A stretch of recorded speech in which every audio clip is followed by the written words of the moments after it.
Has someone ever slipped into your DMs, either like from the Bravo world or just like an athlete or a celebrity that was like, hey, where you're like, Um, huh? I'm so embarrassed because it's probably the most exciting thing in the whole entire world. And I haven't told anybody but my parents and my best friend because I'm like, no one's gonna fucking believe me. For like the last month, I have been communicating regularly with Rihanna. She slid into my DMs she's like, I fucking love you, bitch. That's all I have to say. And I'm like, okay. When I first saw my notifications, Bad Girl Riri sent you a message. I'm like, she just posted a new something. I'm like, okay. I'm like, wait. I was like, wait. When I scrolled again, I said, what? I'm like, no.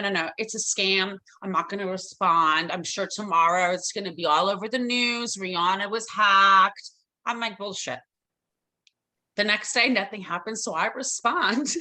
And I'm like, holy fucking shit, I love you. Oh my God, like holy.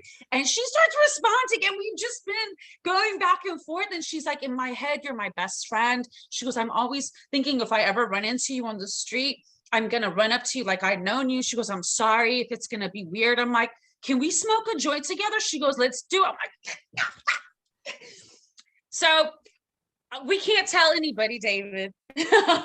Listen, we'll just keep it between us. No, but she has been known, like she slipped into like Karen Huger's DMs and like Heather Gay, like she slips into people's DMs, but I've never heard of people having a correspondence back and forth. I think she just says, love you. And that's the end of it. No, we've been going back and forth. She just told me a couple of days ago, I was in her dreams. And then I sent her, there was this Instagram page that morphs celebrities together. And like a year or two ago, someone morphed me and Rihanna together. So I sent it to her. I'm like, look at this girl. And she's responding like, oh my God, her eyes like this, but her face looks like she won't fuck with you. Like, I mean, we're besties. We're besties. It's a done deal. It's a done deal. It's a wrap. Forget the man, forget the polyamory, Gigi. I mean, like you got your son and you got Rihanna. Like, I mean, do you need anything else in life? Nothing. I'm not sure. My life is complete now that I'm have Riri.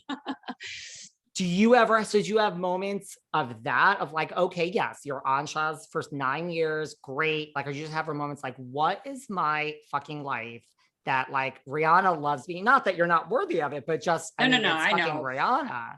It's surreal to me. I still don't like to call myself a celebrity or famous, or it's very weird. And my publicist Steve that you were talking to, you can ask him. I'm like, is there anyone else on like my category, like D-listers? Because that's how I see myself. I don't, I can't, it's bizarre, but I think my first holy shit moment was I was with a new extensionist. Her name is Priscilla. She's amazing, very famous now. She does all the Kardashians. Years ago, and she's going to do my hair, and she's like, I'm really embarrassed to say this because I'm not supposed to, be nosy talking about my clients, but one of my clients is obsessed with you. And in my head, I'm like, why is she talking about me to random people? And I'm like, oh, wow, okay, cool. And she goes, it's Christina Aguilera. I'm like, what? So I'm like, tell me more. So just, it's bizarre. Someone that you're such a fucking fan of that is not real for you because they're on that pedestal. Yeah. They know who you are. It's like, no. They don't know who I am. Like, what? It's weird. But see, you're like normal. Cause like, I would have been like, okay, so like after this, like when could we go see Christina? I'm like, can I just show up at the next? I mean, I would have like worked right? that. Well, tell me about your podcast, Genuinely Gigi. How did you decide to do a podcast? And do you love it? Jesus, loving it is an understatement. Genuinely Gigi has been something that has been on my mind for years. And I know everybody and their mamas has a podcast these days.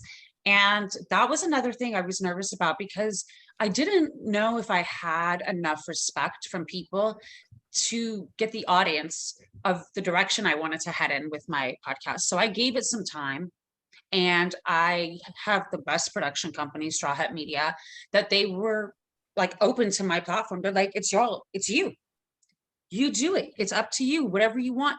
And I'm like, this is what I wanted. And I think that the world has seen enough of me to know that, yeah, I've been through a lot of shit. I've done a lot of bad things, but I also let you guys see my struggle to come out of it. And I got better. And now I'm walking around a better person.